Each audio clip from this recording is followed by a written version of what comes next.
అందరికీ నమస్కారం. అయితే ఒక బాధ్యత గల మేయర్గా ఈరోజు గౌరవ ముఖ్యమంత్రి రేవంత్ రెడ్డి గారిని ఆయన నివాసంలో కలవడం జరిగింది. 3 ఇష్యూస్ మీద. ఒకటేమో స్టాండింగ్ కమిటీ ఎలక్షన్స్ గురించి, రెండోదేమో జనరల్ బాడీ కండక్ట్ చేయాలి అన్న విషయంలో, మూడోది రివ్యూ మీటింగ్స్ గురించి. అయితే ఆయన కూడా అవన్నీ విన్నాక చాలా సానుకూలంగా స్పందించారు. మీ అందరికీ కూడా తెలుసు, ఒక standing committee elections every year కూడా జరగాలి. సో నవంబర్ లోపల మా స్టాండింగ్ కమిటీ టెన్యూర్ అయిపోయింది.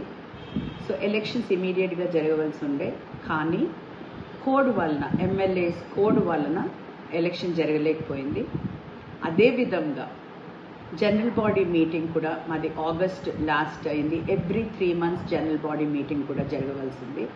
అయితే ఇప్పటి వరకు 5 months కూడా అయిపోయింది, జనరల్ బాడీ మీటింగ్ జరగలేదు.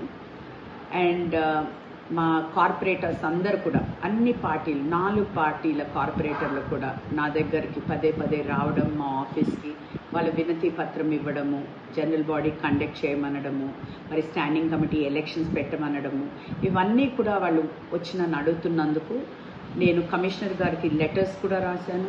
నిన్న కూడా ఒక లెటర్ పంపించాను. ఇప్పటి వరకు కూడా మాకు ఏమీ రెస్పాన్స్ రాలేదు. కాబట్టి నేను స్వయంగా ఈరోజు గౌరవ ముఖ్యమంత్రి గారిని కలవడం జరిగింది.